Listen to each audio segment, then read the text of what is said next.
بسم اللہ الرحمن الرحیم۔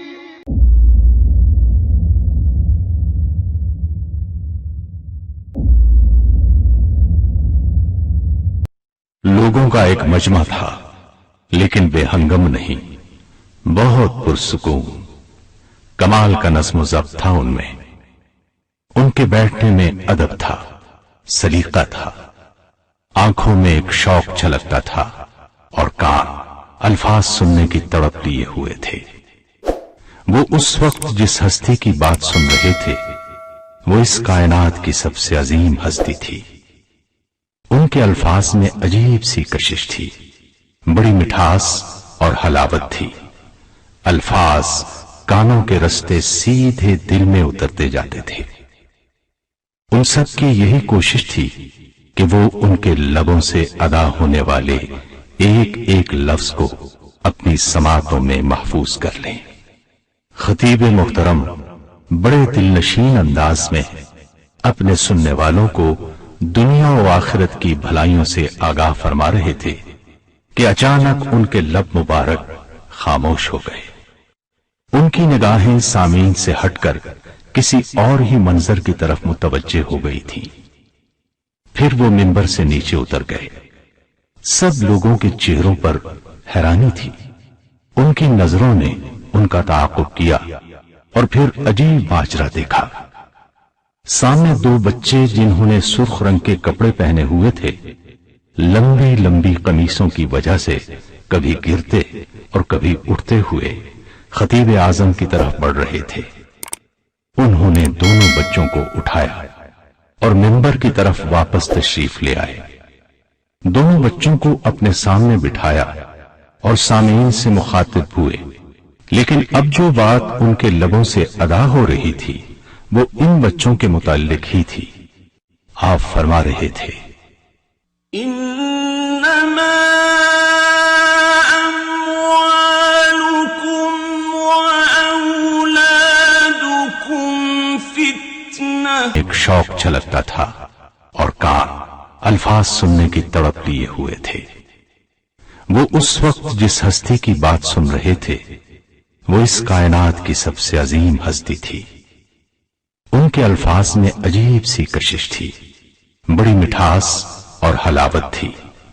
الفاظ کانوں کے رستے سیدھے دل میں اترتے جاتے تھے۔ ان سب کی یہی کوشش تھی کہ وہ ان کے لبوں سے ادا ہونے والے ایک ایک لفظ کو اپنی سماعتوں میں محفوظ کر لیں۔ خطیب محترم بڑے دل نشین انداز میں اپنے سننے والوں کو دنیا و آخرت کی بھلائیوں سے آگاہ فرما رہے تھے کہ اچانک ان کے لب مبارک خاموش ہو گئے۔ ان کی نگاہیں سامعین سے ہٹ کر کسی اور ہی منظر کی طرف متوجہ ہو گئی تھیں۔ پھر وہ منبر سے نیچے اتر گئے۔ سب لوگوں کے چہروں پر حیرانی تھی۔ ان کی نظروں نے ان کا تعاقب کیا اور پھر عجیب ماجرا دیکھا۔ سامنے دو بچے جنہوں نے سرخ رنگ کے کپڑے پہنے ہوئے تھے، لمبی لمبی قمیصوں کی وجہ سے کبھی گرتے اور کبھی اٹھتے ہوئے خطیب اعظم کی طرف بڑھ رہے تھے۔ انہوں نے دونوں بچوں کو اٹھایا اور منبر کی طرف واپس تشریف لے آئے۔ دونوں بچوں کو اپنے سامنے بٹھایا اور سامعین سے مخاطب ہوئے، لیکن اب جو بات ان کے لبوں سے ادا ہو رہی تھی وہ ان بچوں کے متعلق ہی تھی۔ آپ فرما رہے تھے، انما اموالکم واولادکم فتنہ۔ بے شک تمہارے مال اور تمہاری اولاد فتنہ ہے۔ میں نے جب ان دونوں کو چلتے ہوئے اور گرتے ہوئے دیکھا تو مجھ سے برداشت نہ ہو سکا۔ میں نے اپنی گفتگو روک کر ان کو اٹھا لیا۔ یہ دونوں بچے جنہیں آقائے نامدار محمد صلی اللہ علیہ وسلم کی خصوصی شفقت کی سعادت ملی، سیدنا حسن اور سیدنا حسین رضی اللہ عنہما تھے۔ رسول اللہ صلی اللہ علیہ وسلم کی صاحبزادی